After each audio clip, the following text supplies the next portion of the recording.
Hi there, guys. Maria Nova here with another episode of Misogyny Makes You Stupid.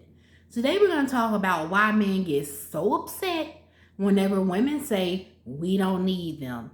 Like, they get so angry, crazy, spazzing out, foaming at the mouth, and then they'll say some stupid shit like, good luck hunting your own food, or good luck opening jars by yourself. I'm like, dude, what's this whole idea that women aren't capable of doing anything physical or anything that may cause us to sweat?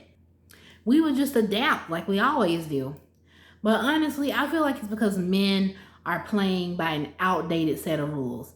We romanticize the past and say, I wish things were like they used to be. My grandma, my granddad, really loved each other. They had a great relationship. And the truth is, no, they didn't.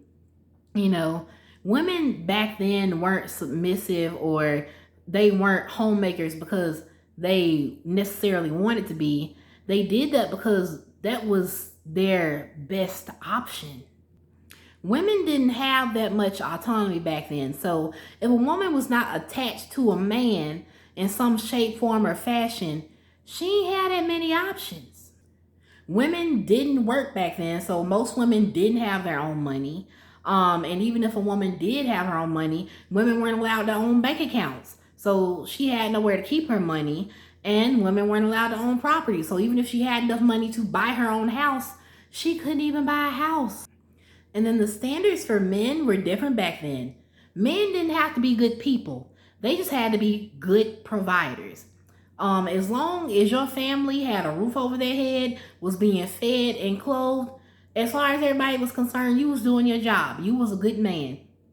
It didn't matter that you was neglecting your family, being emotionally abusive, emotionally unavailable, beating on your wife, cheating on your wife. None of that mattered because you were a provider. Fast forward to today, and women don't need providers. We want partners.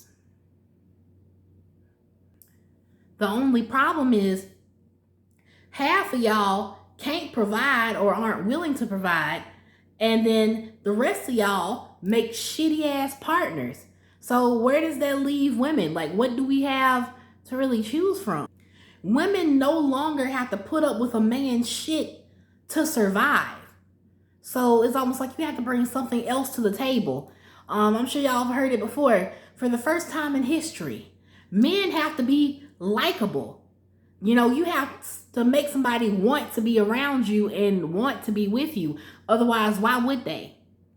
And the reason why y'all are so resentful towards independent women and women in general is because you have been taught all your life that you are owed some, submissive housewife. And that shit ain't happening no more.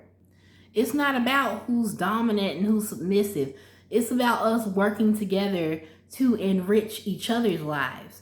And I honestly don't understand why you would want that kind of pressure on you, especially in this economic climate where people are still making $7.25 an hour as minimum wage.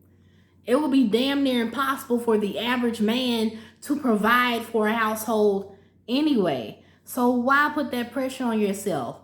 It doesn't make you any less of a man if your significant other makes more money than you, or if you're a stay-at-home husband or a stay-at-home boyfriend or whatever your situation. There's absolutely nothing wrong with a man doing housework. It's just your mothers have coddled you to the point where you expect other women to do the same thing. No, you are a grown-ass man. You should know how to do your own laundry. You should know how to keep your house clean. You should know how to cook something other than ramen and chicken fingers. If you want to get with one of these modern women, you're going to have to not only be a better person and not only have a job, but you're going to have to bring something to the table. You're going to have to give her something that she can't give herself. Because why would she keep you around just to give her grief and strife? And my biggest question is, why would you want to be in a relationship that's contingent upon someone needing you? Because the moment you're not able to provide whatever they need, or someone else can provide more, they're gone. Somebody who wants to be there with you, who, you know, is in love with who you are, they're going to stay with you regardless of what you can give them. The moment men stop thinking that they deserve to have dominance over a woman just because they got something dangling between their legs is the moment things will get better for all of us. But that wraps up this episode.